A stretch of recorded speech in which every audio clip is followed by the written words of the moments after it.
I the prettiest? Pawn's drunk. Am I the baddest mofo low down around this town? Pawn's drunk. Well, who am I? Pawn's drunk. Who am I? Pawn's drunk. I can't hear you. Pawn's drunk. AKA Mr. Moo Woo Shine himself. Of Harlem.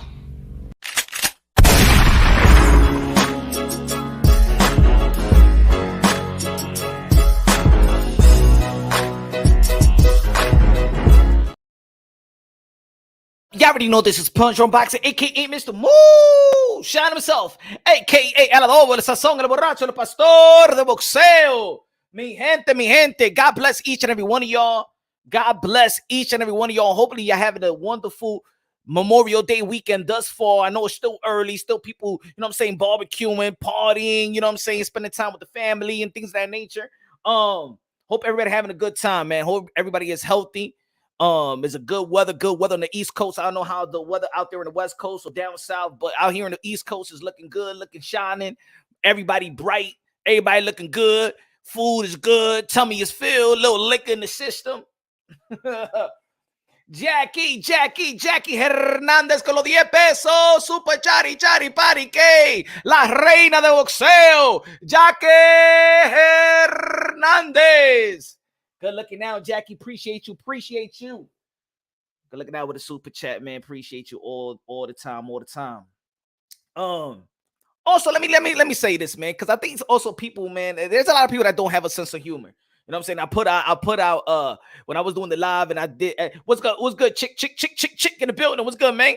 I put out the little snippet of the last live show and I put it on Twitter and things of that nature. People be like, hey, yo, why it's unnecessary for Earl Spence and Bud Crawford to promote like you said you want them to promote, man. It's unnecessary, Punch. It's unnecessary. Hey, yo, man, buy your sense of humor, y'all, man. You know what I'm saying? Buy a sense of humor. We break things down unbossy, logically, and objectively. We break down boxing talk and things of that nature. We analyze fights. We talk about fighters. You know what I'm saying? We build fighter. We preserve the sport of boxing, but also we have some fun. First, I want to say this, man. I respect. Let me say this for people that's in Bud Crawford's camp, or Bud Crawford himself is looking on, if he does look on, or his people, his cousins, his sisters, or whatever, or other true Spence people, sisters, brothers, and sisters, and stuff like that. I respect Bud Crawford to the fullest. As a matter of fact, Bud Crawford is a representation of a real family man. You know what I'm saying? 6, 7 beautiful kids, great, beautiful wife beside him. You know what I'm saying? He is a representation of a family man. You know what I'm saying? Not having a bunch of women on the side. You know, he got a good representation. He stays in the gym. He's ambassador to the sport of boxing. He helps the younger fighters. Always helping the younger fighters. Always in the gym, sparring people. You know what I'm saying? Just working with them, being out there, supporting them, going to the fights, being in their corner, being in the locker room. I support Bud Crawford to the fullest. He is a one of the best representation in how to take care of business as a man, as a father. Always going, you see how he puts his business, his family out there. You don't see him in the club and drinking and getting drunk or getting arrested. Back in the days he got arrested, but I'm just saying, he's a good representation of what a man is or what a father is, and more power to him, his wife, his beautiful wife, him, his children, and everybody else. For Earl True Spence as well, beautiful kids. Beautiful parents. A lot of people don't give credit to Earl True Spence Sr. enough. Always been in his corner. Always in his corner. You know what I'm saying? When we joke around, man, we just joke. We little jokey joke, man. You got to remember, man, your little Punch on Boxing is also a comedic guy. I even say it in my bio. High octane. I deliver the high octane also with a comedic point of view as well. So people, please relax with the DMs, relax with the, yo, you going overboard. They don't need to promote like that. Earl Spence shouldn't say nothing about his girl, and Bush shouldn't say nothing about his girl. When I was talking, because they got mad because I said that Earl True Spence, that Bud Crawford should smack Earl Spence wife in the booty like Carter Mayorga. Ricardo Mayorga. What I mean is, I just want them to promote this fight, not just for me. I'm going to watch the fight. The hardcore boxing is going to watch the fight. I'm just saying that they could capitalize, both of these guys, because remember, this is pay-per-view. They negotiate pay-per-view numbers, right? They negotiate the percentage. All I'm saying is, if they actually promote this fight and actually give us something like a little bit of the element of what they was going through. Remember that time when they got together and they was, say, taking shots at one another? Because you see, Terence Bud Crawford has a personality. A lot of people say that Bud Crawford has a dry personality, but if you see when he's with his peoples, when he was Shakur Stevenson, Andre Ward, and Earl True Spence, you could see he has a personality. Bring that personality out when you're building your own fight, when you're promoting your own fight, when there's a camera on you. Build that fight. Because I'm going to tell you like this, I do truly believe that this fight could do 500K, 400 to 500K with them promoting it. With them promoting, even Earl True Spence, I'm not saying to be somebody that you're not. I'm not asking them to be something that you're not. All I'm saying is give us the best personality to sell the fight for you can make as much money as y'all can, because I got a rematch, right? The rematch isn't even going to be worth more. So promote it, baby. Promote it. We want to see the fight.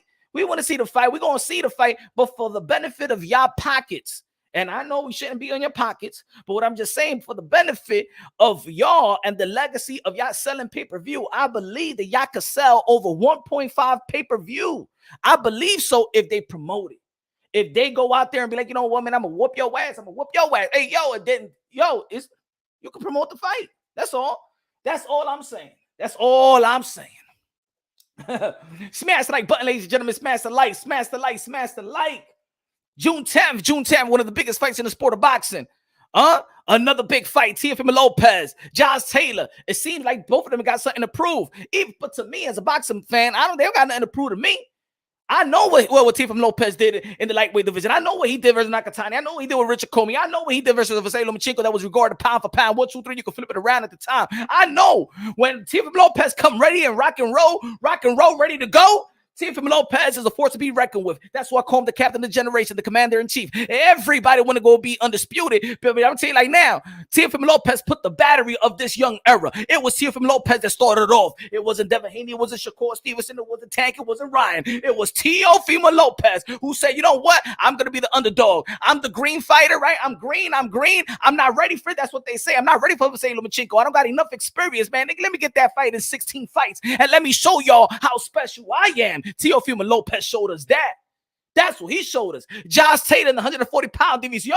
I think he got the most credited, undisputed out of all the undisputed. If you look at the resume, Jose Ramirez, Regis Prograis. I think he got the most respected, undisputed run. I don't think a lot of people respected so much Callum Smith as a real threat. I don't think that people thought that Canelo Alvarez was going to lose to Billy Joe Saunders, and I'm sure that nobody really thought that Caleb Plant was going to be Canelo Alvarez. We all know in the 140, Bud Crawford. We're not trying to devalue the undisputed, but what I'm saying that Josh Taylor got the best undisputed run in terms of how he got to be undisputed. You know what I'm saying? Josh Taylor. That's why Josh Taylor's still on my pound for pound. And yes, he beat Jack Catterall. A little tough fight. Just because the favorite has a good fight with the underdog and he makes it a fight, that doesn't mean he wins the fight. It was a close fight. You know what? Josh Taylor edged it out and he got the win. You know what I'm saying? Now, Earl the True Spence. Earl the True Spence been out for almost a year and a half. Earl the True Spence is a 3-belt holder in the welterweight division. Got the best division in the welterweight division, one of the most prestige division, lucrative division in the sport of boxing. Earl the True Spence have already stated to the people that, it's hard for me to make that weight. I had a nutritionist a year and a half ago, you know what I'm saying? And it was still hard for him to make. Look like he's in shape, though. Look like he's in fight range and weight range. But I'm going to tell you like this, it's taking a lot of willpower for him to stay within that range. Earl the True Spence been a welterweight since the amateurs, been a welterweight since the team. So I know he's suffering. I know. He could tell, we know. But I'm gonna tell you something about Earl the True Spence. Earl the True Spence got the best motor in the sport of boxing outside of Chocolatito, Roman Gonzalez. Earl the True Spence got the punch resistant. Earl the True Spence is a machine, is an output, high volume puncher machine. He does not get tired. He's like the Energizer Bunny. And I ain't talking about me when I'm with the wifey. No. He's an Energizer Bunny when it comes to throwing blows. Here we go. It's going to be a tough one. But if you're going to think about who's a gym rat, when you think about gym rat, who you think of? Bud Crawford. Gym rat, Bud Crawford. Complete fighter, Bud Crawford. Could switch it, Bud Crawford. Orthodox southpaw, Bud Crawford. Been knocking everybody out ever since he moved up. Bud Crawford. 100% knockout ratio. Bud Crawford. Intelligence. Bud Crawford been in the pound for pound list longer than my grandmother been alive. Bud Crawford. Bud Crawford. Terence Bud Crawford. And he got an alter ego. He could show you Terence Bud Crawford, but when Terence Crawford want to be a dog, here comes Bud. Here comes Bud. Woo, it's going to be an electrifying fight July 29th. T-Mobile, Las Vegas, Nevada. Man, hit the bottom chair. Yeah. Brian Guzman in the building. What's good, man? Brian Guzman. Ladies and gentlemen, become a member of the Punch Drunk Boxing and join Brian Guzman. What up, Sanchez? Let's go. Low nose boxing in the building. What's good, brother? What's good? Let me put it right here, man. We gotta. Let me see it. There you go, folks. There you go. Join and become a member, my brothers and sisters. Join and become a member. I'm saying it's getting lit. Boxing is lit. June 8th, you got Virgil Ortiz versus Stanionis. A good quality, almost 50-50 fight. I mean, we don't know how Virgil. It's almost the same thing with Earl the True Spence. We don't know if they're gonna come in rusty. Pause. We don't know if they're gonna be rusty versus their next opposition. Virgil Ortiz, I already know, man. His body is failing him. He's reminding a little bit of the Derrick Rose. You know what I'm saying? I hope not. He's reminding me of Zach. Is it not? What's his name? What's his name? The baller. Damn, not Zach Randolph. What's his name? Was it Zion? Zion. He's reminding me of Zion, a phenom, Zion. But damn, his body just ain't right. You know what I'm saying? That's what Virgil Ortiz is reminding me of, man. Like Zion. Look, Odom. Remember? Punch. I should have been a member. Where is my wrench? Member. Sanchez, ¿por qué tú te fuiste? Why are you, my friend? I got you right now, my friend. I got you right now.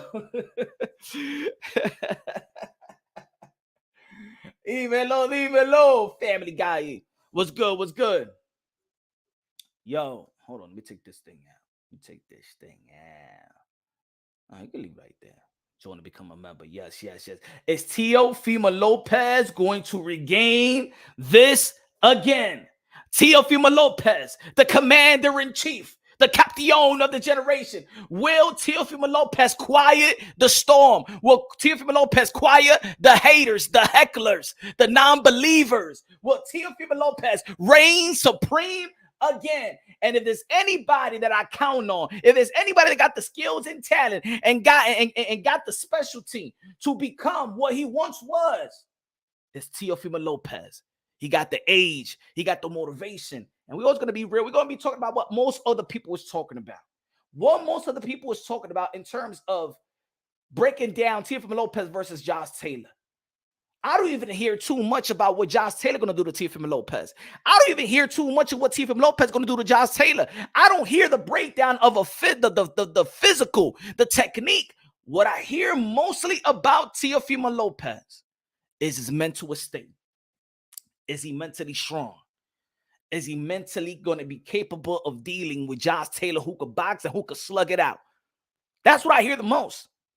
I hear a lot of people say, if Teofimo Lopez mental is good, then I see Teofimo Lopez beating Josh Taylor. That's what I hear a lot.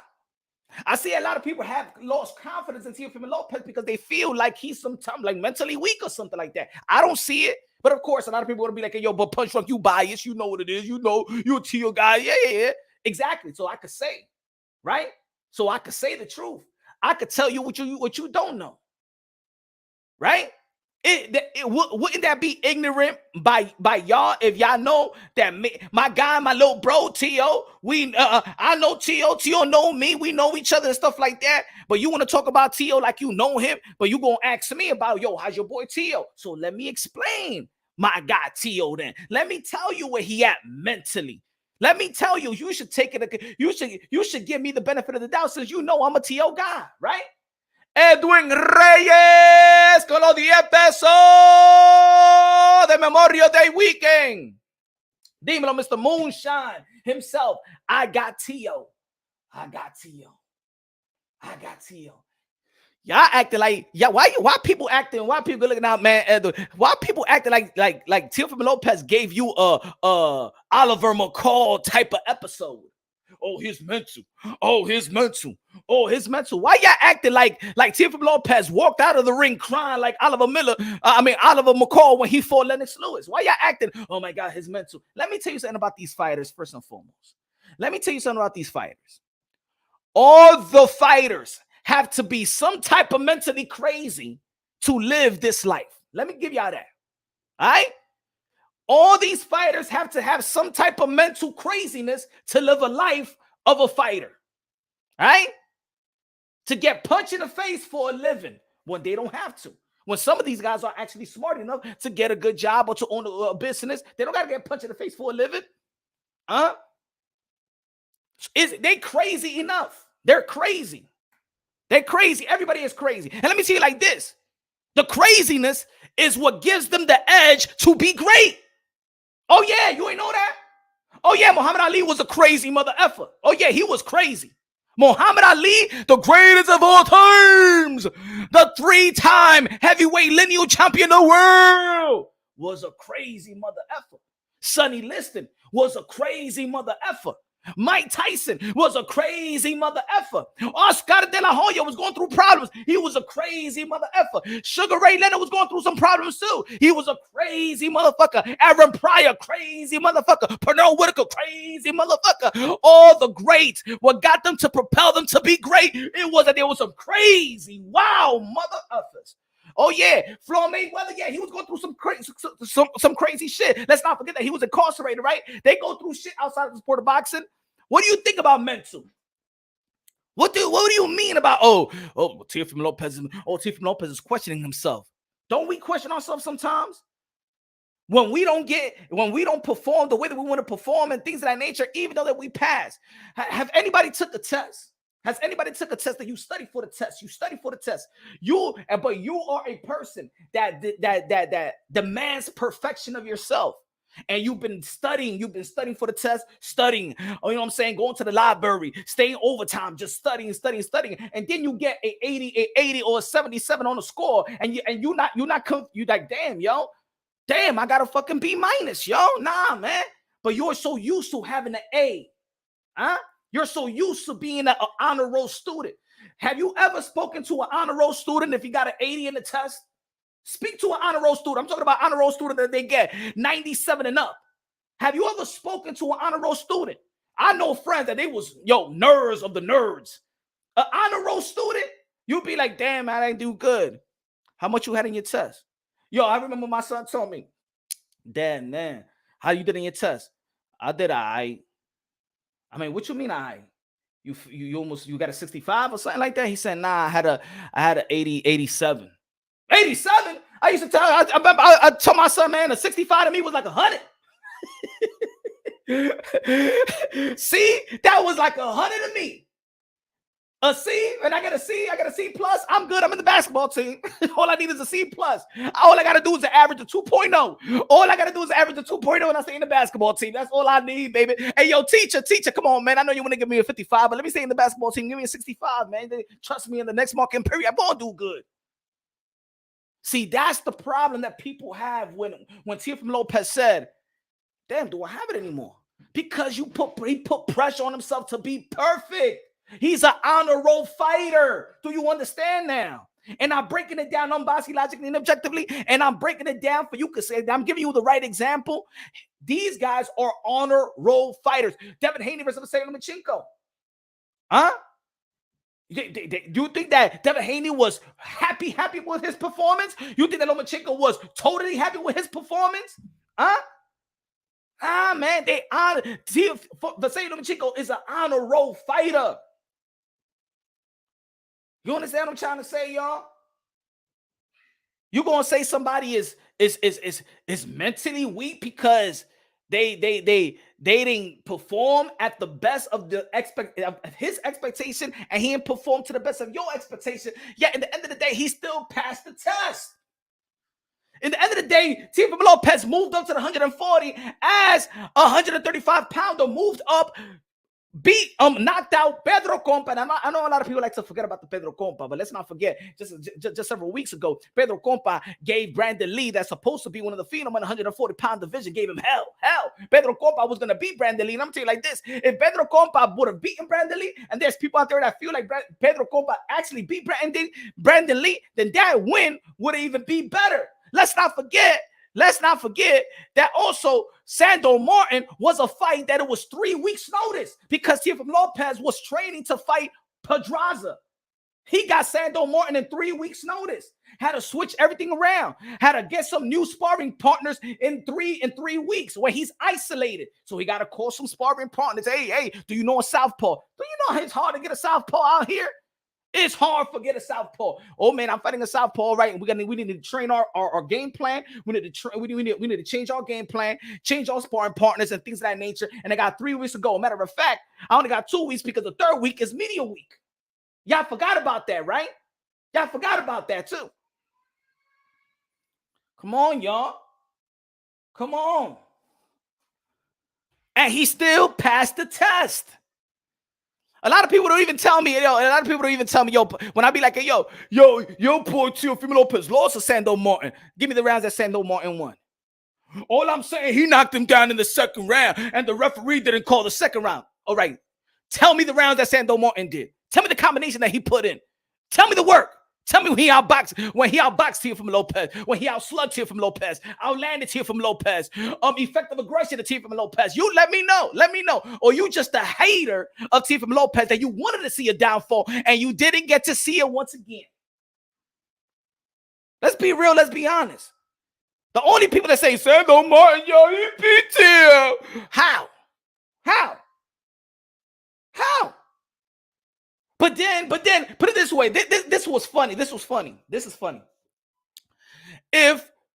But when I talk about Jamel Charlo and Brian Castano, motherfuckers gonna be like, but he was the effector aggressor. He was the aggressor, though, Punch. He was the aggressor, then, Punch. So why you don't say that Teofimo Lopez was the aggressor to Sando Martin? What the fuck did he do? How you expect somebody that didn't outland somebody? Remember, it's about points. He didn't outland him. He didn't outthrow him. No power punches. How the fuck did Sando Martin supposed to beat Teofimo Lopez and running off his back foot, him being the bigger guy? You think the judge is going to be like, oh, yeah, he's really doing a good job. But the haters, I get it. The haters wanted to see another downfall so they can have some bragging rights in this community because it's all really about the bragging rights, right? It's really about the bragging rights. Teofimo Lopez beat the guy that beat Mikey Garcia, that retired Mikey Garcia, the 4-division world champion. That's what Teofimo Lopez did. And if you look at the resume of Teofimo Lopez, he got Nakatani, he got Richard Combe, he got Lomachenko. Yeah, a little blunder. George Camboso. You know what I'm saying? He did what he had to do, right, to perform. But let's be real. Let's be honest. He had a Buster Douglas moment. That's what he had because ain't nobody talking about no Camboso. Ain't nobody matching up Camboso. Camboso did very, very, very, very, very, very, very great. And he's an elite fighter. We'll be talking about what about George Camboso and Javante Tan Davis? Why y'all talking about that? What about George Camboso versus Isaac Cruz? Y'all talk about that? What about George Camboso versus Ryan Garcia? What about George Camboso versus Frank Martin? What about George Camboso versus Michel Rivera? What about George Camboso versus Cepeda? Y'all don't talk about George Camboso because y'all don't believe in George Camboso. Y'all just use George Camboso to further shame Teofimo Lopez. And looking at the fight not this weekend, but the weekend before, when we talking about it was a close fight, what people say, you got to take it from a champion. Nah, Punch. You said that Lomachenko won, but he didn't take it from the champion. He got to take it from the champion. George Campos ain't taking it from the champion. He ain't taking it from the champion. Let's use that same energy. Let's use that same analysis. Oh, the championship rounds. What about the myth of the championship rounds? Yo, you got to win the championship rounds. It's the reason why Oscar de la Hoya lost to Tito Trinidad because he lost the championship rounds. Well, Teofimo Lopez won the championship round versus George Camboso. So there goes your narrative. If it was a close fight and you need to take it from the champion, George Campos ain't taking from the champions. He got knocked down in the 10th round. Now, could you imagine if Devin Haney or Lomachenko would have knocked, if Devin Haney would have knocked down Lomachenko in the 10th round and it was a close fight, y'all would have been like, well, Devin Haney took the championship rounds. Or if it was the vice versa, then Lomachenko took the championship rounds. Oh, keep that same energy. Keep that same analysis. Keep that same analysis. Teofimo Lopez beat Sando Martin, moving up to the 140. Sando Martin is a more difficult fight for most of these guys that we linked them up with. Sando Martin was a harder fight. It was a harder opponent, a more difficult opponent. Let's not forget that Teofimo Lopez moved up. Let's not forget that Teofimo Lopez, if you question his mental state, if you want to see, if he's mentally ready, what the fuck you think his mental was when he signed the dotted line to fight Josh Taylor on June 10th? What makes you think where his mind is at? Where you think his mind is at when the paperwork came and they say, oh, Tio, we got this on the table for you. We got Barbosa, we got Regis, we got Taylor. Give me the top dog. Sign. Give me the top dog right now. Give me the top dog right now. What are you talking about? What y'all talking about? Teofimo Lopez, I don't know where he at with his mental state. I don't know if he ready for that. Motherfucker, he signed for the fight. That's what shows you who Teofimo Lopez is. Give me the top dog. Why do you think most of the people in this community is staying shut? Why do you think most of the people in this community don't want to do a video after Teofimo Lopez signed that deal? Nobody was shitting on Teofimo Lopez. You know why? Because he humbled the boxing world. You were so talking about his mental state that when he signed that dotted line, you was pushing for Barbosa and Teofimo Lopez. You was pushing for Regis Prograis. No, I want a better opponent, harder opponent, more accomplished opponent. I want the guy that beat Regis Prograis. Give me Josh motherfucking Taylor. That's fucking Tio. You're talking about mental state, mental weak. You got to have heart to sign that dotted line. You got to have heart. Let me tell you something else about Teofimo Lopez. Teofimo Lopez ain't walking around here building and marinating fight like most of y'all favorite fighters. When he beat Nakatani, give me Richard Comey. When he got Richard Comey, back-to-back champ, give me Lomachenko.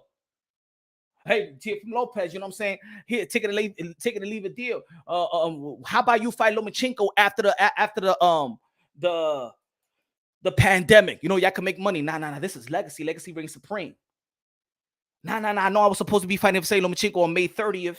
Y'all was supposed to give me $3 million, and Lomachenko was supposed to be due $6 to $7 million. But don't worry, I fight him in the pandemic. How much you gonna pay me? Damn, that little skimpy thing. Y'all ain't promised me that.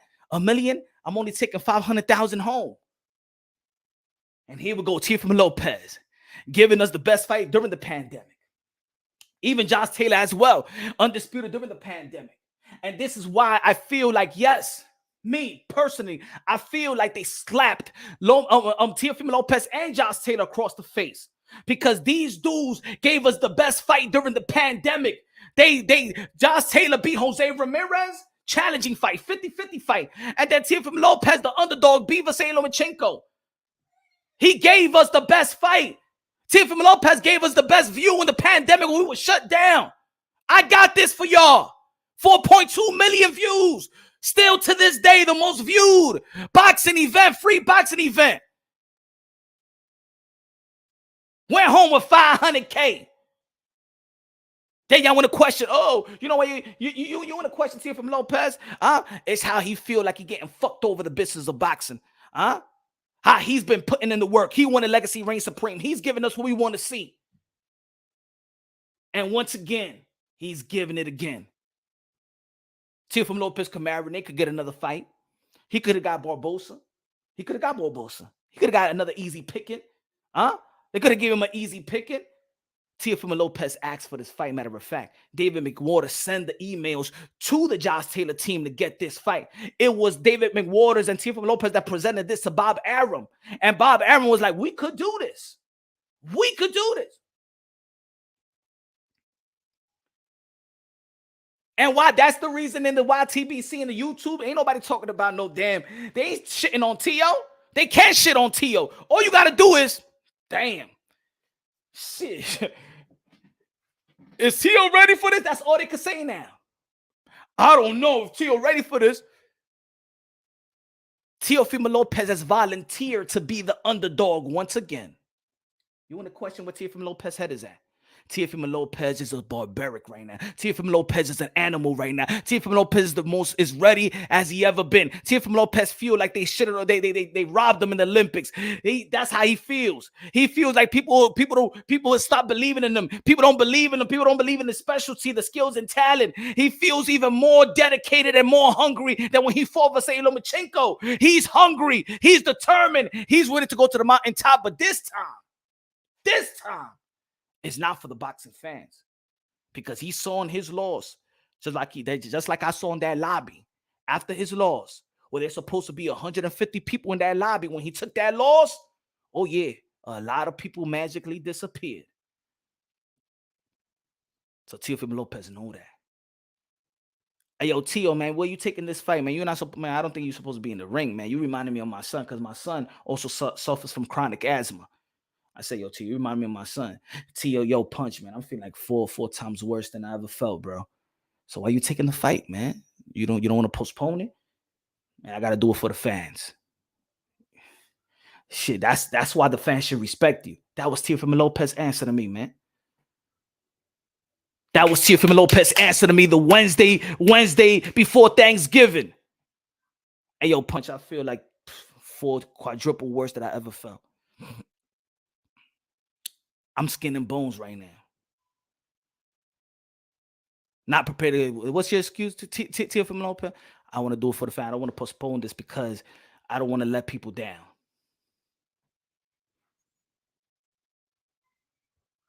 That's what he told personally. Thanksgiving happened. Skip, there was no event. Wednesday night. I'm sorry, Friday, the weigh-in. Why they don't tell you what happened before the ceremony weigh-in? Why nobody tells y'all what happened before the ceremony weigh-in? Danny Medina! Teofimo Lopez gonna dance.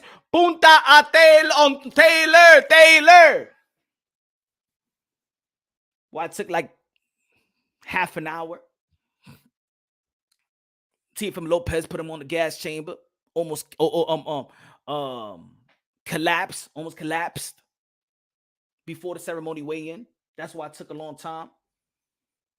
Good looking out, Danny Medina, one of the members of Ponte de Ronqui. Trying to rush him in the hospital that Friday night. Nah, I'm going to fight. I know a lot of people been on senior. No, I'm going to take you to the hospital. You're going to fight. Mama Lopez, shout out to Mama Lopez. Everybody there in the hotel, people that know, they know. We got to rush him to the hospital. No, I'm not going to the hospital. I'm going to fight. No, I can't. I can't let the people down. I got to fight. I gotta fight. I'm not going to the hospital. That's why I say that Teofimo Lopez versus George Kambosos, I'm more proud. And you know, I had the pleasure to be around him leading up to the fight, right? And that's why I say for Teofimo Lopez, I'm more proud of Teofimo Lopez's performance versus George Kambosos than his performance versus Lomachenko. Because to this day, I don't give a fuck if y'all believe me. I ain't no fake motherfucker. I tell you the mother effing truth.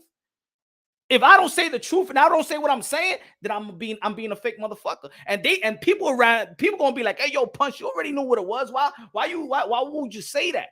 See, I won't analyze shit like I don't know. Now, if I wasn't around, then my analysis would have been different. Then probably I would be like most of y'all. I get it. I would be like, yo, Tio, why you excuses? Why is this and why is that? I know already he should have never been in the fight. He never should have stepped inside that ring. Should have never stepped inside that ring. And that's why I give him credit. That's why I give him more credit, because I'm like, hey, yo, my man, you really, like, yo, I'm going to tell you something, guys. There's a lot of fighters, and they already know what they signed for. There's a lot of fighters that say, I'll die in that ring.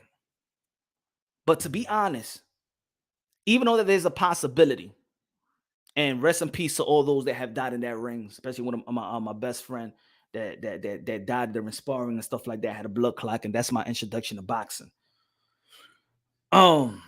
There's not a lot of people that really will die in that ring. Teofimo Lopez it was telling me like, hey, yo, my man, I will die in that ring, bro. I don't give a F.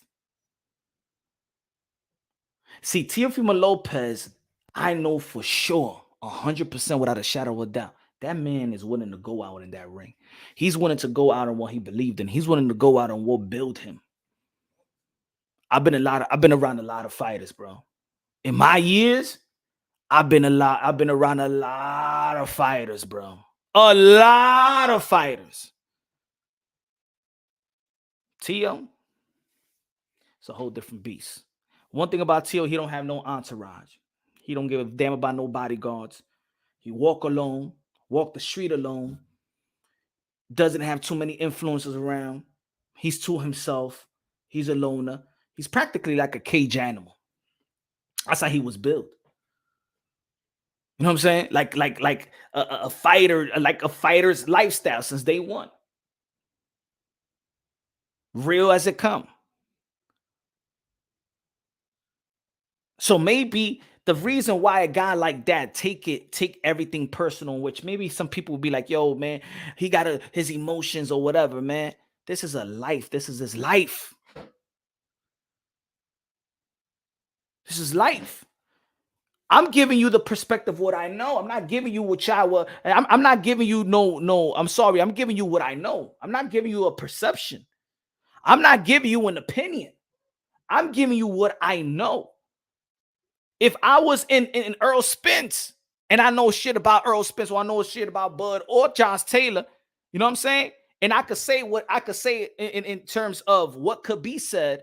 You know, there's certain things that, of course, that even people that's around boxers, you know what I'm saying, off the record stuff, you ain't gonna say. But what I'm saying, I could say, and I'm respecting at the same time, like, yo, this kid, bro, he's training like an animal, bro. He got something to prove. And the days that I know Tio, I ain't never seen him this serious.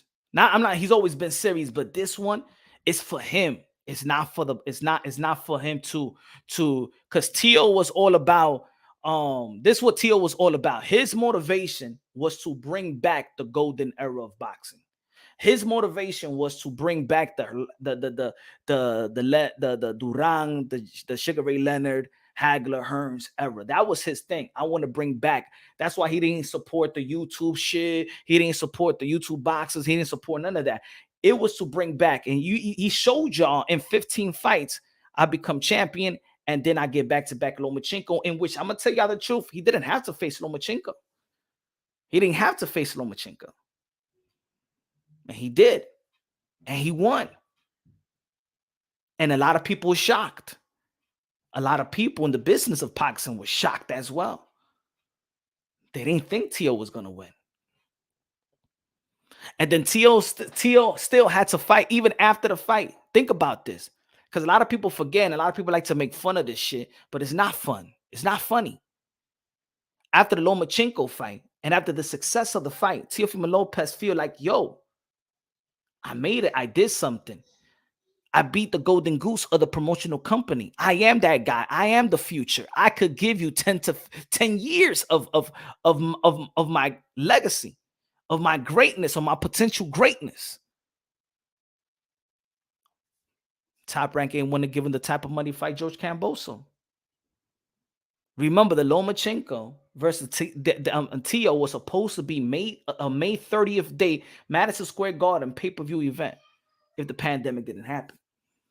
So Tio, after beating Vise Lomachenko when it was, and he got him the pound for pound. Remember that year, he was the fighter of the year. His father was fighter of the trainer.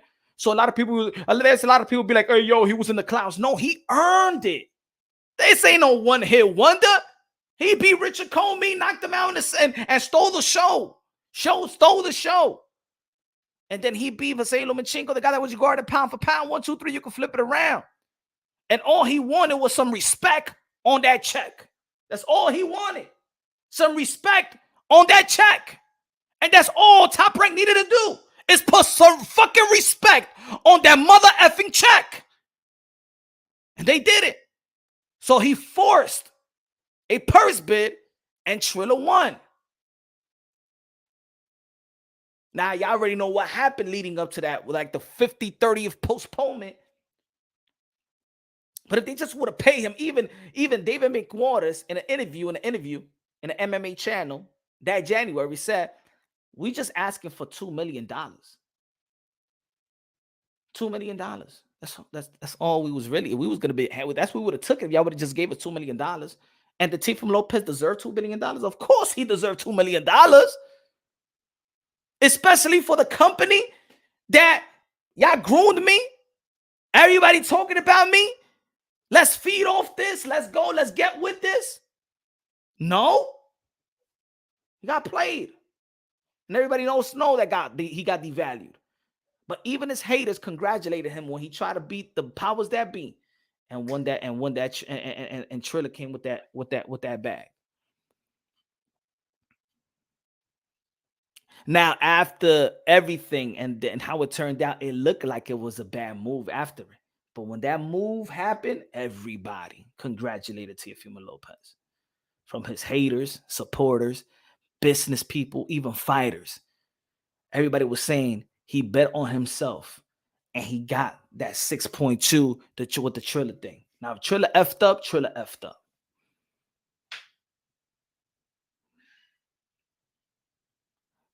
But Teo is fighting the best fight and also fighting a fight outside the ring. If there's any problem, is that Teo is one of those guys that's fighting for his value. Now, ladies and gentlemen, how many times you seen this? They promote the Josh Taylor and Teofimo Lopez fight.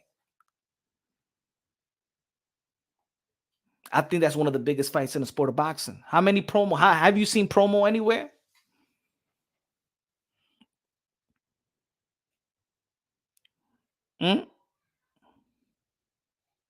I'm gonna tell you something about this business as well, in the business of the sport of boxing. Sometimes the greedy hands in a cookie jar want to keep you there. They know that you have a potential to be a major star. And when you have the potential to be a major star and generate the type of money that you're capable of generating, the fighters start having control. In the business of boxing, I'm going to tell you this. They like vulnerable, great potential fighters. Stupid, vulnerable, great fighters. That's what they like.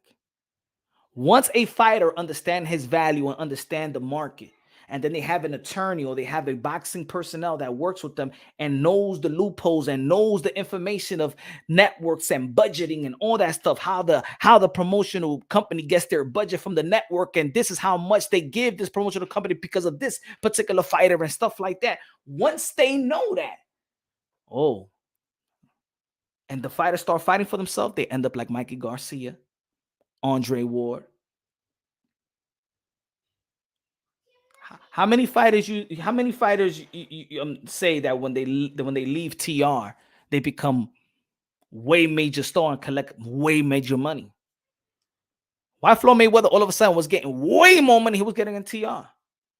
Why Oscar De La Hoya was getting way more money? Well, how?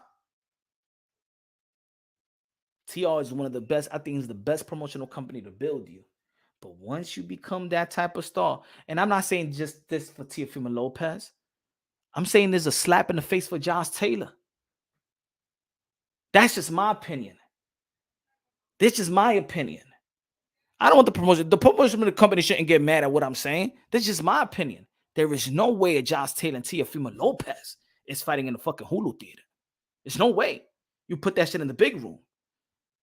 And then you promote it. You promote it right. That's why you're a promotional company, so you promote. But they're not promoting.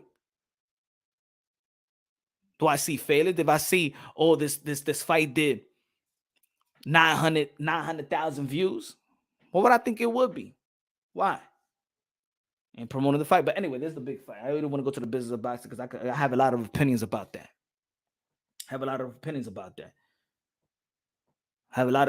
Well, you know what I'm saying? They shouldn't feel salty. I think the guys, even Josh Taylor doesn't deserve. Even Josh Taylor, the A side, don't deserve. Both of these guys don't deserve to be pushed into the Hulu theater. No, they don't deserve that, bro. They don't deserve that. They deserve the company and the network to promote this fight. Promote this fight. And for the people, oh no. Well, Devin Haney and Vasily Lomachenko never did. I went to Lomachenko versus Jermaine Ortiz. They couldn't even pack the Hulu theater. Devin Haney, he haven't really fought home, so he really never packed any venue. But you know what they did? They promoted the fight. They promoted the fight. They put them on pay-per-view. They believe in their promotion to promote these two guys that really don't have a mass fan base or a fan base that actually cracked the gate. They don't. But they promoted. They believe in the promotion. That is the definition of promotional company. Promote the motherfucking event. No, Family Guy, it will sell out because in the Hulu theater, it will sell out. But you put a cap on it. When you in the Garden, you can sell out 13, 14, 15, 16, 17,000. You don't put a cap on it. So even in boxing, I'm gonna tell you like this. In boxing, also, there's people that buy tickets in the last minute as well. Xander is in the card. Shushu in the card. It's gonna be one hell of an event. But anyway, man. What about if Teofimo Lopez lose?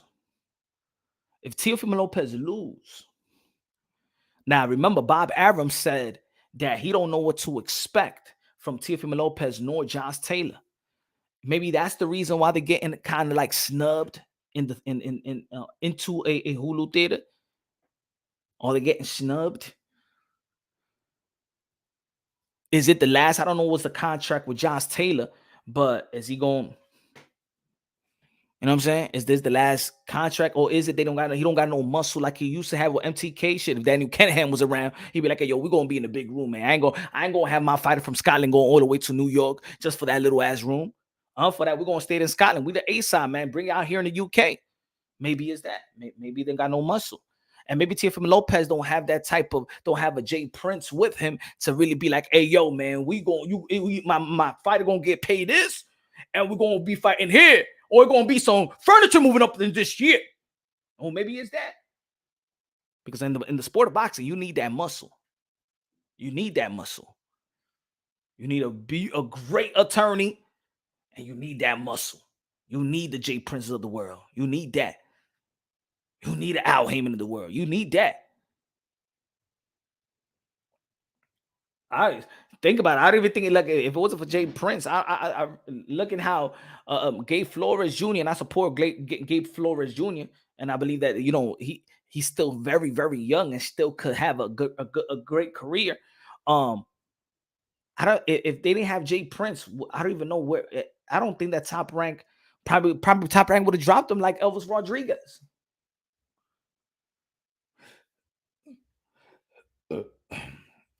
Smash the like button, ladies and gentlemen. Smash the like button. Y'all already know Memorial Day. Dímelo, Juan.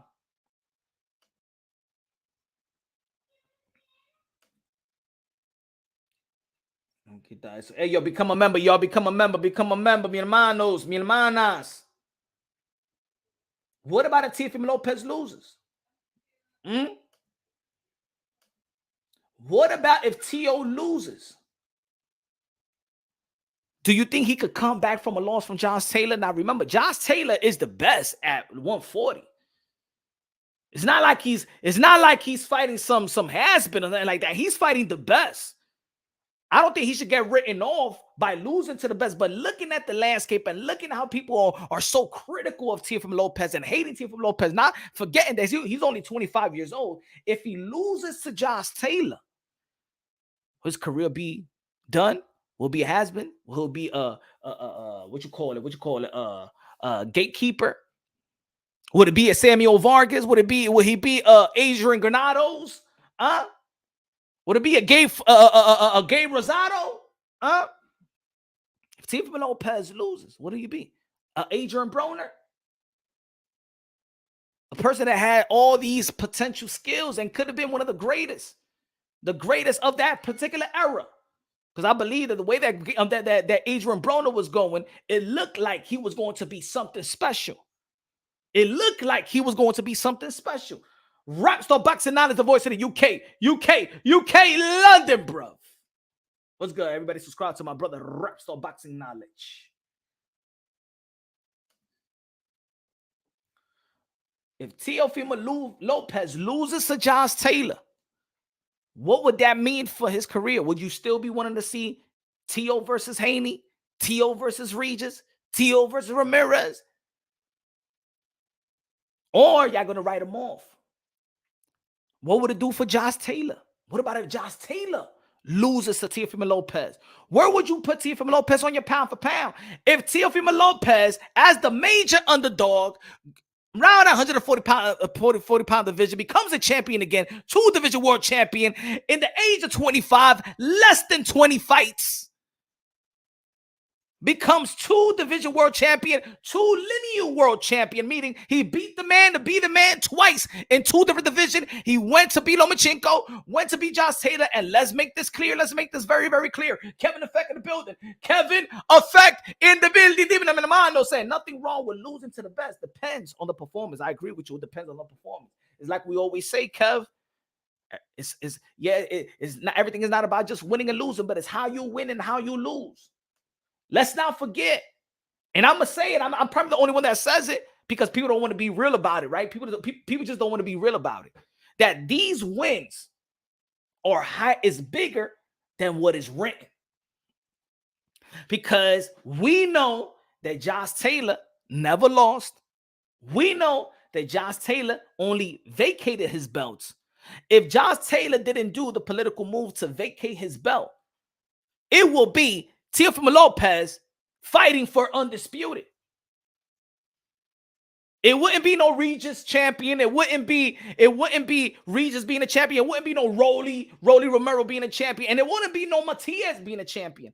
If Josh Taylor would have held on to his belts, this will be an undisputed fight. If it wasn't for the franchise, some of y'all would have never disputed the undisputed versus Vasily Lomachenko. But we know morally that was an undisputed fight. We know morally June 10th is an undisputed fight. We know that. We know that. Don't worry, I don't give a damn what you say about me, Stone. At the end of the day, in the end of the day, you're gonna be watching June 10th. You're gonna be watching June 10th.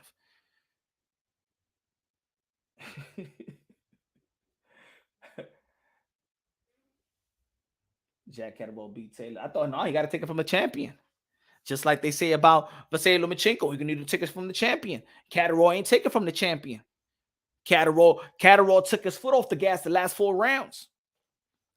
Catterall took the foot off the gas. He just ain't wanted that bad.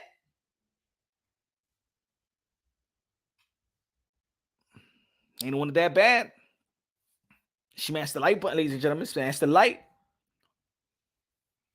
Taylor had hometown cooking. You know what it is, Abeba, for real? I do think this, man. I think that people get carried. I think when the underdog, when the guy that you expect is not even, is gonna, everybody expecting Josh Taylor to knock out Jack Catterall. So when they don't do that, when the favorite doesn't do that, and then they're in a fight, if an underdog gives the favorite a fight, and they didn't expect nothing from this underdog. Oh, he won. He won. Pitbull Cruz beat Gervonta Tank Davis. He beat him. He beat him. Oh, my God. John Ryder is a really great fighter. Oh, my God. I would love to see John Ryder versus David Benavidez. John Ryder, yeah. Good. John Ryder got beaten every round. John Ryder beat Canelo Alvarez beat John Ryder every round. But because he performed well, now, oh, my God. John Ryder, oh my God. Oh my God. Come on, y'all. That's what it is, bro. We giving trophies to the underdog when they perform well. That's what it is. We love the Rocky movie. That's why we like Rocky Balboa, because he was the underdog versus Apollo Creed. And he showed up. Rocky Balboa showed up. Remember, boxing is a poor man's sport. It's a humbling poor man's sport. And if you don't got no horse in the race, you go for the underdog. If you don't got no horse in the race, you naturally go for the underdog. And that's what it is. The underdog actually performed versus the favorite and made it a fight. So that means he won. No, he didn't. Well, he did it. But guess what? Teofimo Lopez is the underdog. But I even think that Teofimo Lopez got more to prove than Josh Taylor this fight. I think still the pressure is on Teofimo Lopez, but the pressure should be also on Josh Taylor. Josh Taylor's the favorite. Josh Taylor's the real morally undisputed. Josh Taylor's the one that they also said that lost the fight versus Jack Catterall. Huh? He should be the one under pressure, not Teo. Teo's the smarter guy, the little guy, the B side, the one that people thought, oh, his mental estate is not there. So if Teofimo Lopez overcomes Josh Taylor, that will be a greater win than Vasily Lomachenko. That will be just as good or probably greater than Vasily Lomachenko. And Teofimo Lopez will punch his ticket as a first ballot Hall of Famer. I'm going to say it right here, right now. I don't give a damn. We got Timothy Bradley in the Hall of Fame. We got Andre Ward in the Hall of Fame. We got certain people in the Hall of Fame that probably people that are out there didn't think that there was a first ballot. I believe that Andre Ward was a first ballot Hall of Fame, but I don't think Timothy Bradley was a first ballot Hall of Fame. That's just my opinion. I don't think that he's a real first ballot Hall of Fame. I don't think he was a first ballot, but I don't think he was a first ballot Hall of Fame. But I'm going to tell you like this. Teofimo Lopez beats Josh Taylor June 10th, Madison Square Garden. Who here? He punched his ticket as the first ballot Hall of Famer. He punched his ticket as the first ballot Hall of Famer. Now, all these guys, in my opinion, they're going to go to the Hall of Fame. I mean, in terms of Earl the True Spence and Bud Crawford, I think Bud Crawford is the first ballot Hall of Famer. But if Bud Crawford beats Earl the True Spence, he'll be the first man in the history of the sport of boxing to become a two-division undisputed world champion. Two-division undisputed world champion. Two undisputed. And this is the reason why I always bring, like I said the other live, I know a lot of people be getting mad. No punch. Stop it. Canelo Alvarez should never fuck Demis Andre. Yes, I did. I wanted Canelo Alvarez to have a chance to become undisputed as well. Crack a undisputed at 160, one of the most prestige division historically in the sport of boxing. And if he would have beat Demis Andre, then he would have been undisputed, then move up to the 168, become undisputed. Then Canelo Alvarez would have been the first two-division world champion. You see, now people are going to go back to that. Watch, July 29th, when they're going to promote Bud Crawford as the first male two-division world champion. Canelo Alvarez could have done that if he would have fought Demetrius Andre and probably would. But there's people in this community, yeah, Patch, no. You just like Demetrius Andre. He didn't deserve it. He didn't deserve it. What you're trying to say is Canelo Alvarez doesn't deserve to fight for undisputed. That's what you're trying to say? That's how much you hate Andre so much? So you feel like Canelo Alvarez didn't deserve? Andre and Charlo should fight. That's the primary fight for me. Hell yeah. They need a fight. I believe that Josh Taylor is going to enter the ring with a skill set that he hasn't been in the ring with. I can understand, and I'm gonna say it like this again. I can understand where people may feel like Teofimo Lopez may not be mentally ready. I can understand why they feel like that because, of course, Teofimo Lopez is a guy that wears his feelings, his emotions outside his skin. He shows it to the world. He don't keep it inside. He gives you, he has this you like Mike Tyson. Like Mike Tyson just gives you everything, his thoughts and everything, how he feels, whether people respect it or not. And I think that's the reason why people respect Mike Tyson. Because Mike Tyson he doesn't hold back.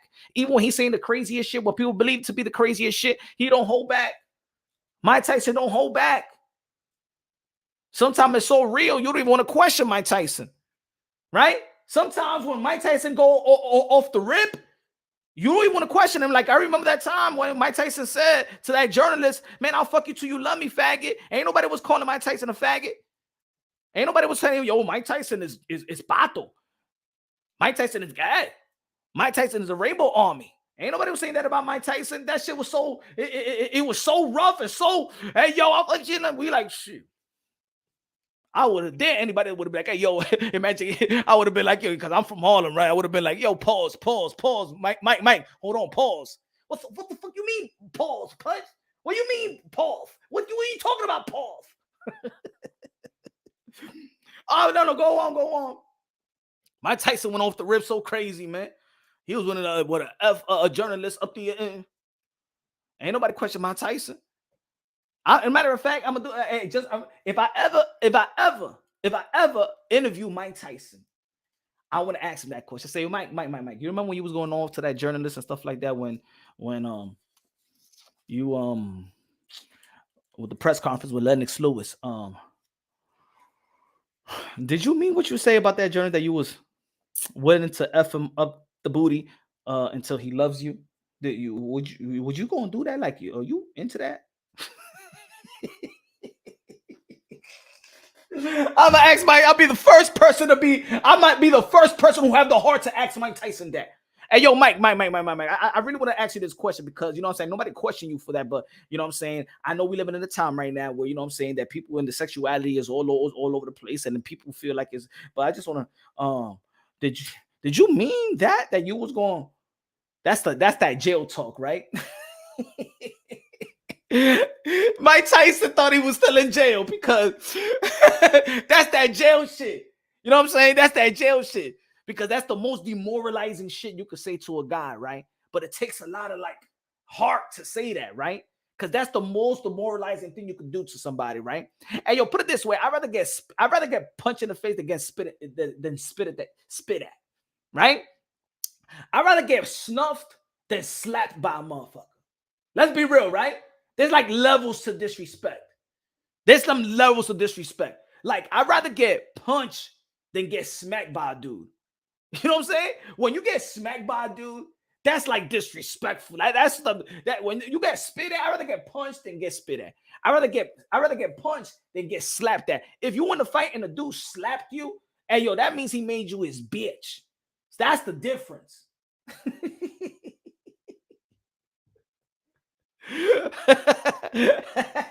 How'd you say, yo, you will be also the first reporter to kiss the floor faster than you can blink.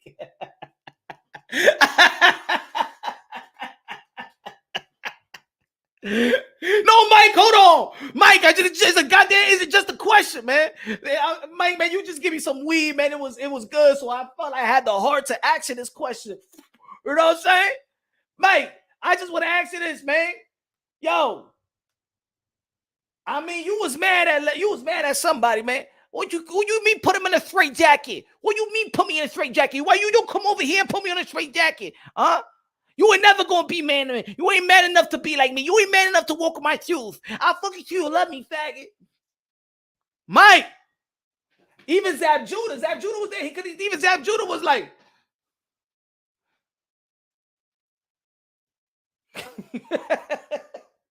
Can you imagine?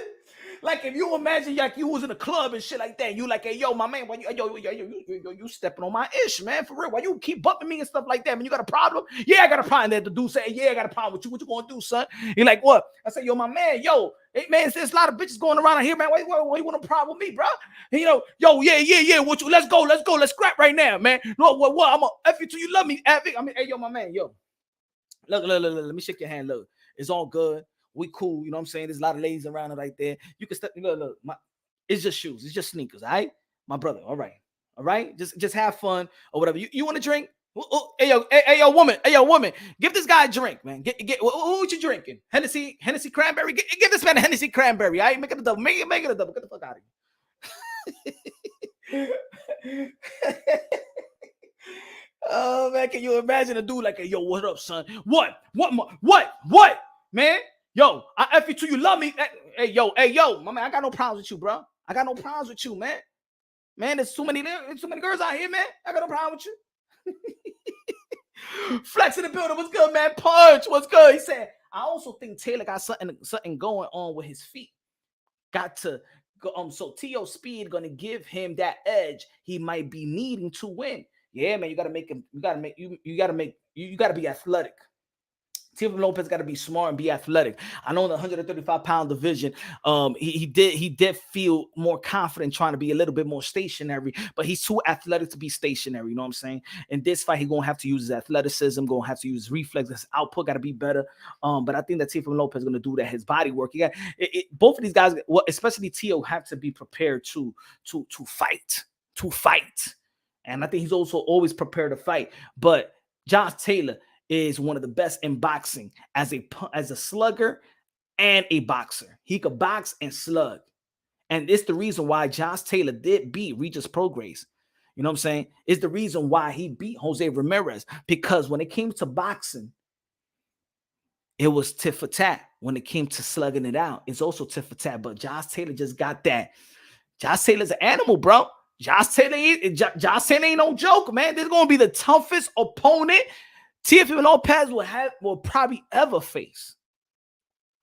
Josh Taylor may be the toughest opponent. You know that, Josh. You think that even when Javante Davis went to the 140, you think they was looking at Josh Taylor? They saw Mario Barrio. They took in Mario Barrio. They started talking about Josh Taylor. He said, no, let's go back to the 135. Now, Coach Kenny, Ford, Leonard Ellaby, let's get the fuck out of here. Let's go back to the 135. They talking about me and Josh Taylor. Everybody, Javante Davis was like, yo, everybody, I'm going to go back to 135. Everybody started asking him question. Oh, what about what you think about Josh Taylor? Josh who? Huh? Josh from the Bible? What are you talking about? No. What we're doing is we're going to go back to the 135 in the lightweight division and stuff like that. No. I'm sorry, Josh Taylor. This is your kingdom. I don't want, you know what I'm saying? My bad. I just had to fuck up a dude right quick, and I'm going back to the 135. They ain't wanted that work. You heard what you heard what Leonard Ellaby had to say. Leonard Ellaby was like, they asked him, what about Javante Davis versus Josh Taylor?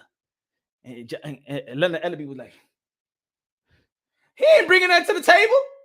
What he bringing to the table? He's bringing some undisputed.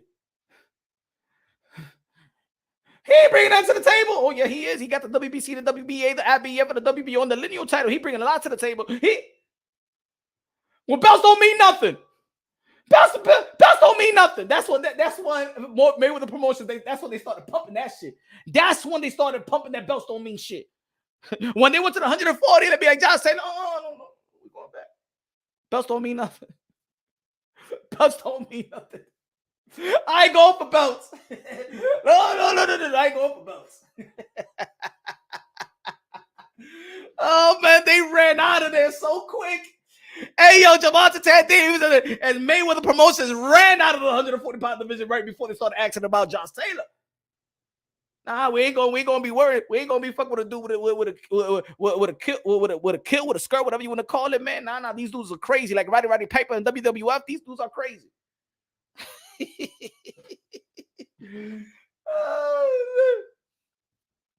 Nah. You could fight Mario Barrios. You could go there and fight Josh Taylor. You know what I'm saying? And here it comes again. Teofimo Lopez doing the dirty work. When Javante Davis was supposed to be fighting Vasily Lomachenko, they say, nah, Javante Davis ain't ready for that.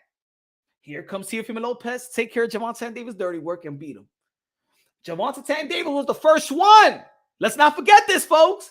Javante Davis was the first one to move up to 140. It wasn't Tia, it wasn't Ryan, and it wasn't Devin Haney. It was Javante Davis, the first one to move up to the 140. Huh? So you know what? Shit, everybody going to go to the 140. All right, you want to go to them? We're going over there too. Everybody started talking about Josh Taylor and Javante Davis. He said, no. I'm going south. I'm going back down. And here comes Teofimo Lopez. Once again, going after the top dog of this generation. Why you think I always called him the captain of this generation? The commander-in-chief. Because he's the one that set the tone. Teofimo Lopez is the one that he gives the blueprint now. He's like the guy that yo, if we was undercovers or something like that, if we was 5-0, you know what I'm saying, and the SWAT team or whatever you want to call it, Teofimo Lopez is on the front line. He's the one that's kicking the door. He's the first one that's coming in, or somebody kicking the door, boom, and Teofimo Lopez is the first one to walk there. You know what I'm saying? I got it. Go left, go right. He's the guy. That's Teo. That's why I don't understand why Teofimo Lopez get all this disrespect from this community. Think about it, folks. Think about it. Last week we was talking about Devin the Dream Haney fighting his ultimate challenge. Vasily Lomachenko. Teofimo Lopez did that 3 years ago. Teofimo Lopez took care of business 3 years ago. When Lomachenko was pound for pound. When Lomachenko was a champion. Now we're looking at this fight like, oh my God, it was a great fight. Ultimate chess match. Devin Haney, oh my God. And Lomachenko, oh Lord. Oh my God, it was a great fight in the sport of boxing. Teofimo Lopez, handcuffed. Lomachenko for the first half of the fight. Handcuffed, neutralized every single thing of Lomachenko. Lomachenko, he just had it. You know what? How Lomachenko, people be like, oh no, he adjusted. You know what Lomachenko was fighting? He was surviving. That's how Lomachenko started fighting. He was surviving. That's all. Surviving. And then here comes the 12th round. You think you a dog. That's what Teofimo Lopez told Vise Lomachenko after the 11th round. Oh, you got a good 11th round. You got a good 11th round. You think you a dog? I'm gonna show you a dog. Lomachenko say, I don't understand English. I said, I'm gonna show you I'm gonna show you a dog. You understand that, right, Lomachenko? You understand that? You don't know what a dog is? Here comes the 12th round.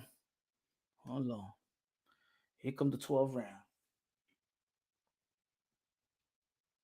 No, I don't got it right here. That's the Devin Haney one. The 12th round. Teofimo Lopez landed almost 50, 60, 61% of his shots. Matter of fact, I put it right here. I think y'all forgot. Subscribe to the channel. Smash the like button, ladies and gentlemen. Smash the like button. Let me put it right here. Let's put it right here. Hold on. Give me a second. We're going to the question. Hold on.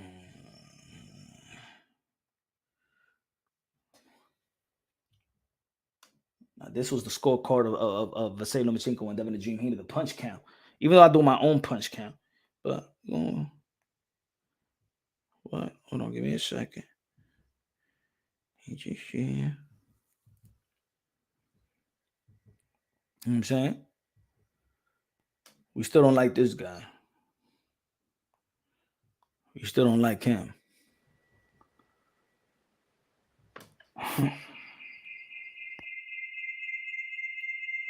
Hold on.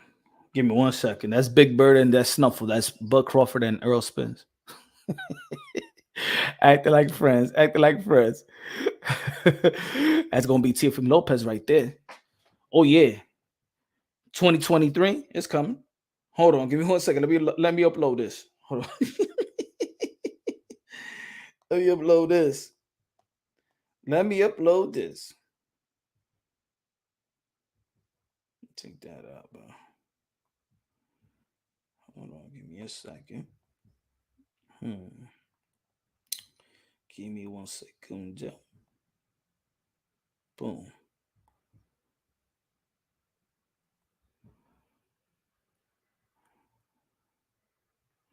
There you go. Look at that last round by Teofimo Lopez. Look at that last round. A lot of people talk about Devin Haney and Vise Lomachenko. Devin Haney can't. No. This is what Teofimo Lopez did. Don't compare what Lomachenko. Don't compare what Teo did in the 12th round to what Devin Haney did. Look at Teofimo Lopez. 50 total punches landed on 51%. Landed more jabs. Look at the power punches landed. Teofimo Lopez landed 47 power punches in the 12th round. That's how you end the fight. Ain't nobody going to take it away from me. 61%. Look at it.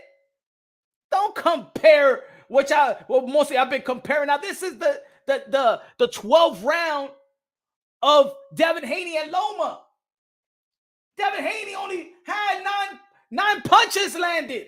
Power punches landed. Lomachenko landed more punches in the 12th round.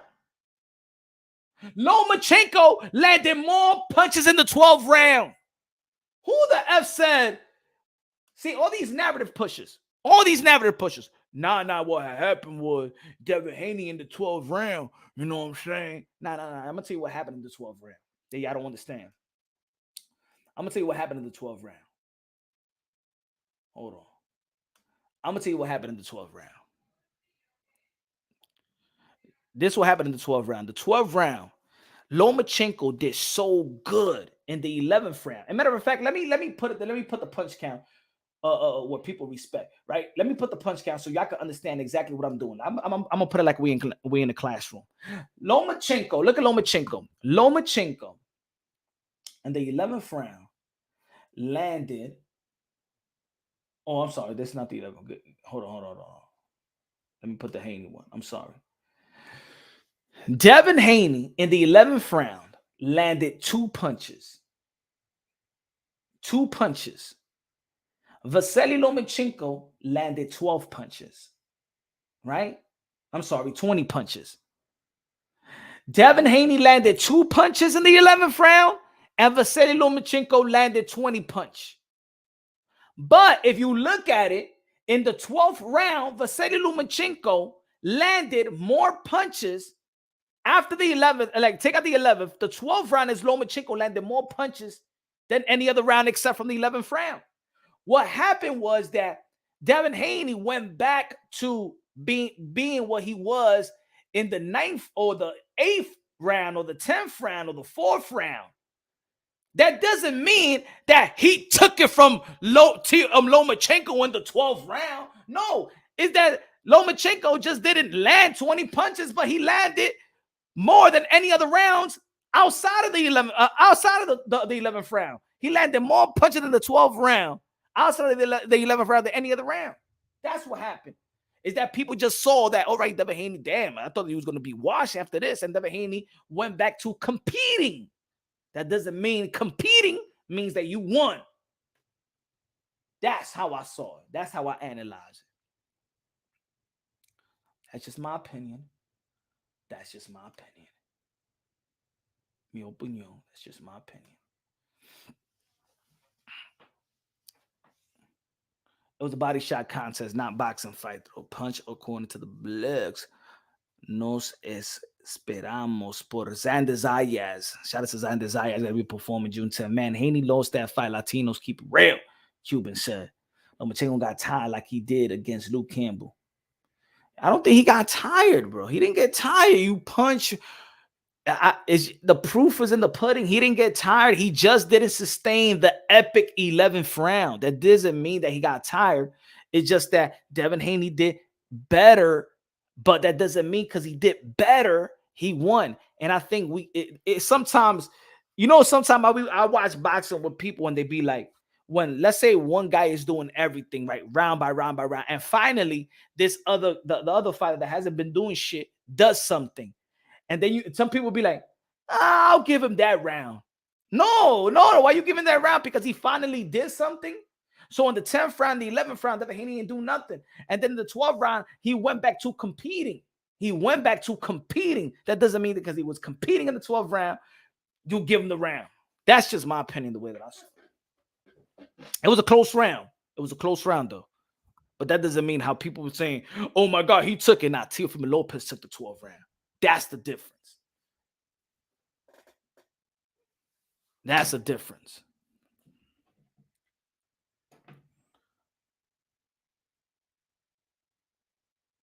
So Haney get tired after 9 rounds. Loma got tired 12, but 9, 11. Haney was not being active.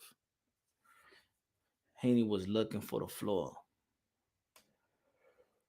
Hey, we gotta respect Devin Haney for surviving that 11th round as well. And still having the confidence to still compete in the 12th round. You know what I'm saying? Because probably another fighter like that would have took a lot out of Devin Haney, out of any fighter. So you gotta give credit to Devin Haney for competing, going back to the level of competing into a fight to make it a close round. You know what I'm saying? So you got to give credit to Devin Haney in that 12th round. Another fighter would have folded. So you got to give credit to Devin Haney. And I'm not going by moral. If you need to take it from a champion and stuff like that, like nah. I had my scorecard. My scorecard still stand. I already seen that fight 4 times already, and my scorecard hasn't changed one bit. You know what I'm saying? Even me stressing myself to give Haney some rounds. The fact of the matter is, Haney is the paper champ, and Loma the real undisputed, the paper champ, the people champ. And the Loma the real undisputed. Hey, I think that Lomachenko is the people's champ right now in the lightweight division. But this fight with Bud Crawford and Earl the True Spence. I know we've been talking about this fight for quite some time. Every channel already broke it down too many times. All I can say is when it comes to Bud Crawford, I feel he got more wrinkles to his game. I feel like he could adjust to any style. I think that Bud Crawford has every tool and is a perfect. It has the perfect. He is maybe your perfect fighter. He's probably the best technician in the. I think him, Alexander Usyk, Inoue are the best technicians right now in the sport of boxing. Right now, the best technician. I think that Bud Crawford, you know what I'm saying, now that he's in 147, he's I think he's full flesh welterweight, and I think that Earl Spence outgrown the division. I think that Bud Crawford has been active. He's been always in the gym. And I think that Earl Spence only prepares for it when he got a contract on the table. I think that Earl Spence is a champion. I think Bud Crawford lives like a champion. Bud Crawford don't drink. Earl Spence still a little drink. He even said on that interview. Look at that. He even said in the interview with his girl, he said that he was drinking after the car accident. Even though that in the inside, even though insiders, I knew about that, but I wasn't gonna blow nothing up. But he said it himself. But I know people that know Spence, and I knew that he was still drinking after it. So you got a more disciplined, more stable, more boxing stable, more disciplined. That's the difference between Bud Crawford and Earl the True Spence. Spence is a champion, but Crawford lives like a champion. That's 24/7. It's a lifestyle for Bud Crawford. It's a lifestyle for Bud Crawford to stay in shape. You know what I'm saying? You never hear Bud Crawford in the welterweight division. Oh my God, I'm stressing myself to make shape. How you see him running right now is when he runs with the young fighter that he trained with. So I'm giving Bud Crawford the intellect. He's more accomplished than Earl Spence. He's been more active. He's been I think he got the better technique. I think he has more wrinkles to his game. I think he could adjust to more styles. Now, with Earl Spence is what I said earlier. Earl Spence has a better motor than anybody in boxing. I think his output and the way that he sustained his output and his punch resistance is incredible for a guy that people feel like he's grown out of the division. It's been fun. Look, I even stopped saying. I was always waiting for Earl Spence when he's going to like. I'm always saying Earl Spence is going to be. He's going to be drained. He's going to be drained. He's not going to. But it's incredible that Earl Spence been already outgrown that weight and still keep punch resistant in the 10th round and the 11th round. So it's something in his blood. It's something he just got. He has good genes, man. I think he's an incredible fighter in terms of high volume punching and sustaining that type of consistency, sustaining that pace and sustaining the punch resistant. That's something incredible. Like Earl Spence starts and finish like the same tempo, the same thing. Like it doesn't look like Earl Spence does get tired. His defense, in my opinion, is not like he's not a wizard. He got decent defense. The same thing for Bud Crawford. I think that we've seen Bud Crawford get stunned. We've seen Earl Spence get stunned. We've seen these guys weather the storm. I think both of these guys got dog in them. I think if they go into a dog fight, I think Earl Spence will probably come out on top in a dog fight. If you want to go blow for blow, if you want to go toe to toe, blow for blow, I think Earl Spence is going to have the better of it. But in terms of even when you go toe to toe, if somebody needs to adjust, I believe in Bud Crawford going to adjust. I think Bud Crawford is going to be fresher. I think he's going to be. He got the. I just think in almost every attributes of the game, I think he got it now. Earl Spence starts fast. Bud Crawford starts slow. You needed that battery. Remember, Bomac needed to put battery in Bud Crawford, saying that you're losing versus Sean Porter. You're losing to Sean Porter. But every fight with Sean Porter is a tough fight, right? Every fight with Sean Porter, every opponent had a tough fight with Sean Porter. So, but that is a good fight to gauge in the type of dog these guys have. We've seen the dog of Bud Crawford. We've seen the dog of Earl Spence. I just think that Bud Crawford is more dedicated to the game, more dedicated to be great. And I think that Earl Spence has become more of a businessman, in my opinion. I think he's, I think he has more things that he's doing outside of boxing that, and I think that Bud Crawford, everything is boxing. He got more fights in, he got more fights, but I think that Earl Spence have more punishment. You know what I'm saying? Jackie Hernández con los 20 pesos de Memorial Day Weekend. A comprar comida china, ponerle gasolina de 93. Good looking out, Jackie. Appreciate you, Jackie. Jackie, who you got? Who you got? Who you got winning this fight? Bud Crawford or the True Spence? No draws. You got to pick one. You got to pick one. You got to pick one. I got Bud Crawford decision. I got Bud Crawford a decision. Nah, it's going to be hard because Earl Spence punch count. If there's going to be a rematch, I don't know. It seems like Bud Crawford looks or sounds more competitive than Earl Spence. I don't know. It's something about Bud Crawford, man. His confidence is like, everything is like, I don't know. I got Bud. I can't go against Bud. But you know what? If they have a rematch, good looking out, Jackie. Appreciate you. If they do have a rematch, then hey, or they go, or one of the fighters going to be thinking about that rematch. Is one of the fighters not going to give their all? If they already got a rematch on stashed up, right? Does you give it your all, or you be like, you know what, man? Let me see what he got. I don't know, because people usually say don't look past your opponent, right? But it's not necessarily looking past your opponent, but you could be looking past the fight and already rearranging your life depends on these rematches. I don't know. It's like when Canelo Alvarez had the 2-fight deal and then had Triple G. And then look how he performed versus Bivol. And yeah, he may say he don't look past the fight, but you actually looking past that fight or opponent, right? The kid's back. What's good? What's good? What's good? With a super chat. Said Punch might have a different opinion to me, but his shows legit. Good looking out. The kid's back. Thank you. I appreciate that, man. We all boxing fans. We got a different perspective. We see boxing a different way. But if we all have an understanding, or when we could break down whatever we sharing, if we could back what we say and is understandable and is logic and is objective, then it's good. You know what I'm saying? That's what makes fans, right? Especially boxing fans. Some people got different favorite fighters. Some people got different perspectives. There's people that feel like Earl Spence is going to win. You know what I'm saying? I get real say I got Spence stopping Bud 9-12.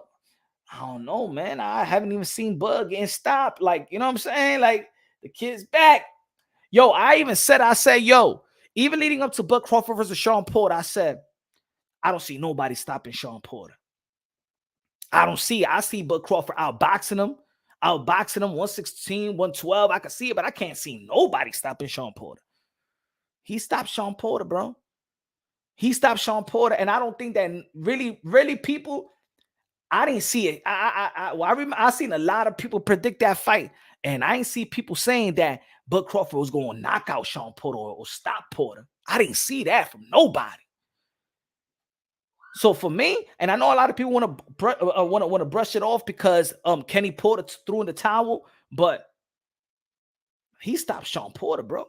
Matter of fact, he didn't stop Sean Porter. He retired Sean Porter. Bud Crawford retired Sean Porter, a guy that was regarded as the best conditioned, one of the best conditioned fighters in the sport of boxing, bro. Nah, but we saw Sean Porter in a state that we never seen, bro. You know, that was hurt getting knocked down. He was getting hurt. It was no flash knockdown like Adrian Broner did to Sean Porter.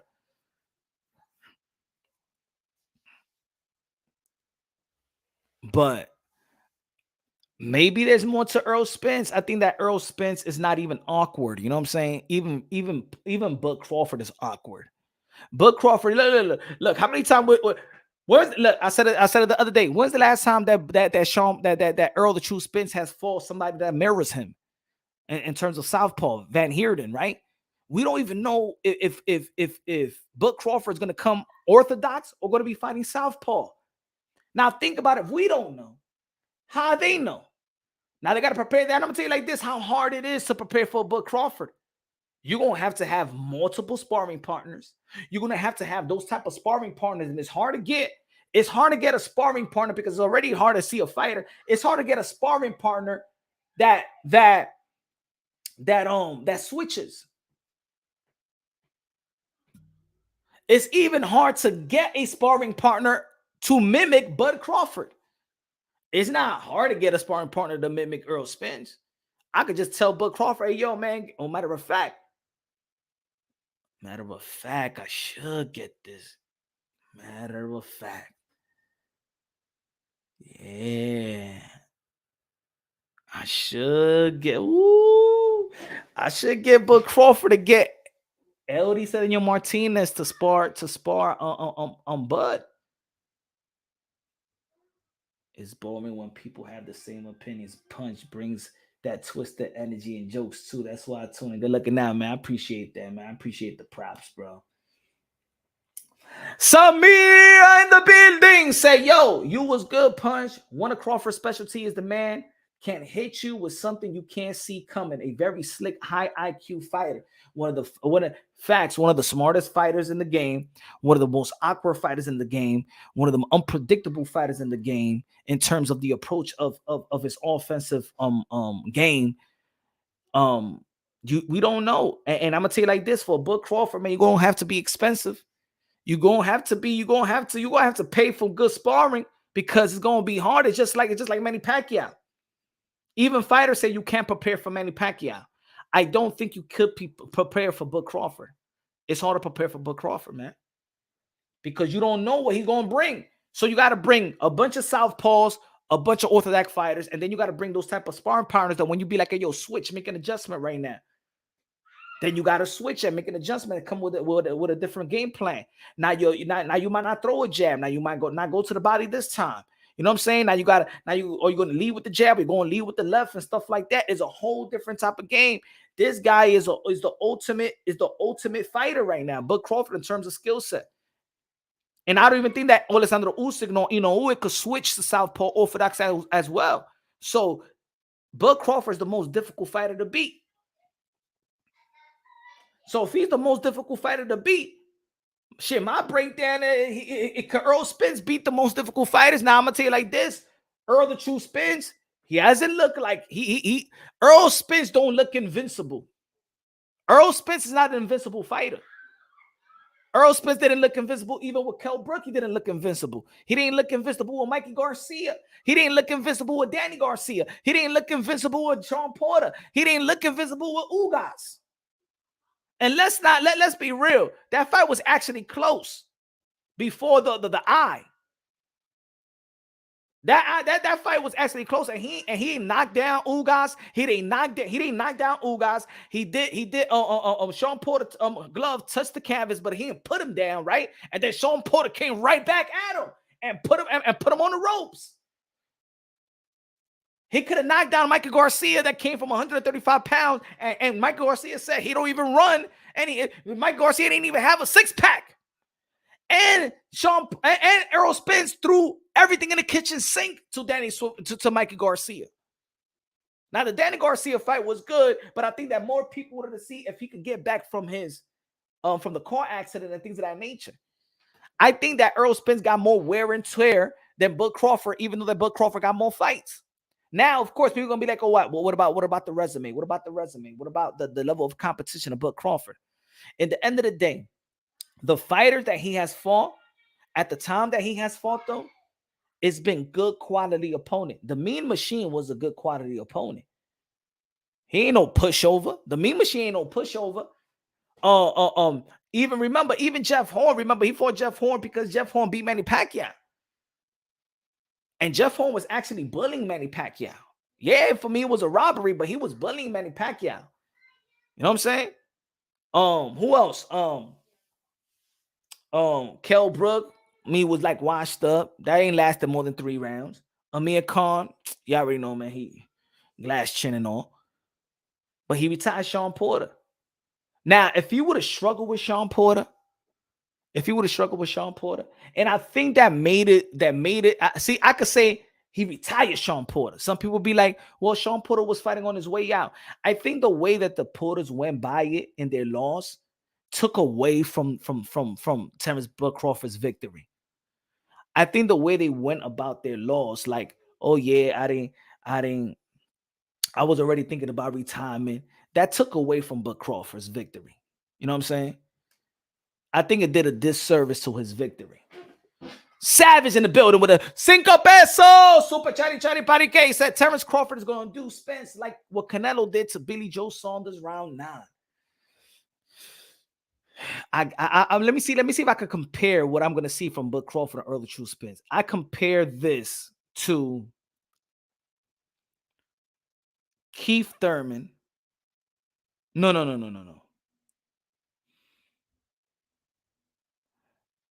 Keith Thurman versus Danny Garcia. Or, no. Keith Thurman versus Sean Porter. That's how I see this fight. I see it going tit for tat. I see it going like that. But then I see the guy that's visibly hurt. I could see Sean Porter. I'm seeing Crawford hurting Spence. Spence still being a dog. In the end of the fight, I could see a standing ovation. And I see that that Crawford, when he made the adjustment, when Earl Spence turned into a dog fight, and then Bud Crawford readjusts and then becomes a technical fighter and start landing some shots on Earl Spence. That's how I see it. That's how I see it. I see it as a close because they both dogs, man. They not going away. Earl Spence ain't gonna lay down for nobody, and Bud ain't gonna lay down for nobody. I think it's not gonna be when it comes. In my opinion, I don't think that Bud Crawford is going to put a physical pressure on Earl Spence. I think that he's going to put a mental pressure.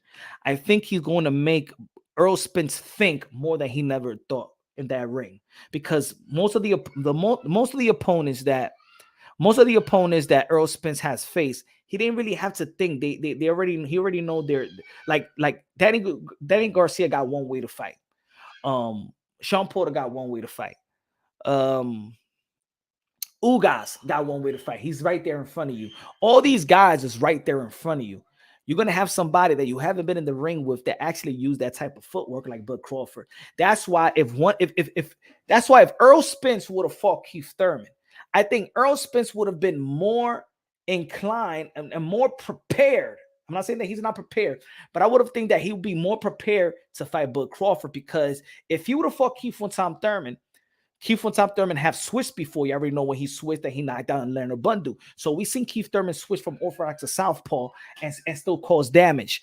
We seen Keith Thurman use his footwork. We know that Keith Thurman, if you talk about awkward fighters in the welterweight division, Bud Crawford and Keith Thurman are the most awkward fighters. Like, you don't know where the punch is coming from. You don't know their offensive approach and things of that nature. If Spence would have beaten and would have experienced the elite footwork of Keith Thurman, because I think he still got the best footwork in the welterweight division, him and Bud Crawford.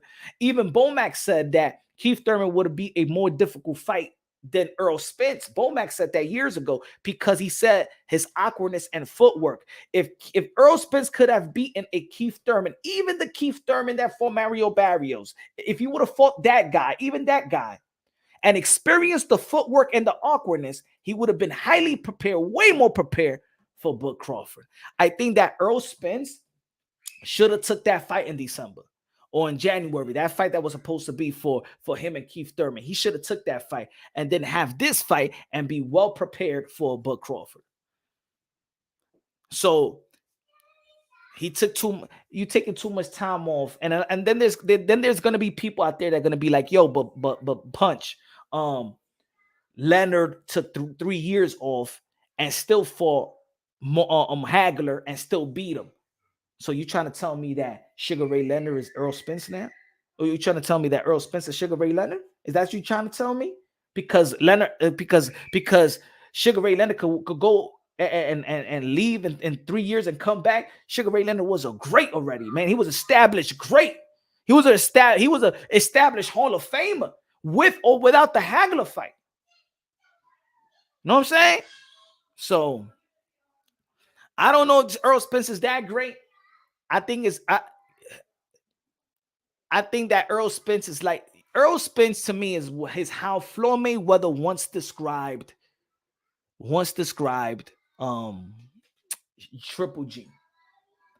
That's to me that's how I describe Errol Spence. Compare to Bud Crawford. You remember when Floyd Mayweather said that Triple G is straight up and down, no special effects. I believe that's how I look at Errol Spence. Errol Spence is straight up and down. He's like the Tim Duncan of boxing, the way that he does everything right. He throws a good jab, he throws a good 1-2, he goes to the body the proper way. His traditional defense, traditional offensive stance. He does everything like textbook. Errol Spence is textbook, but I believe I look at him the way that Floyd Mayweather looked at Triple G, straight up and down, no special effects.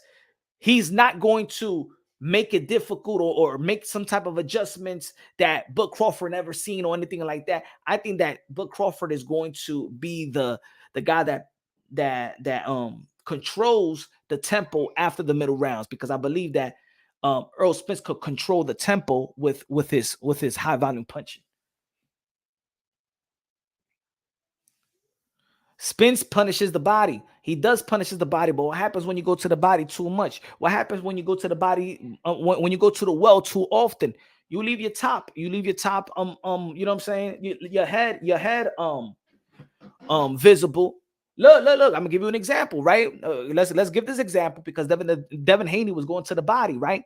But we saw way more headshots landed by Lomachenko because the more that you go to the body, you're subjected to be hit. You're subjected to be countered. Remember, you got to take those wide body shots and stuff like that.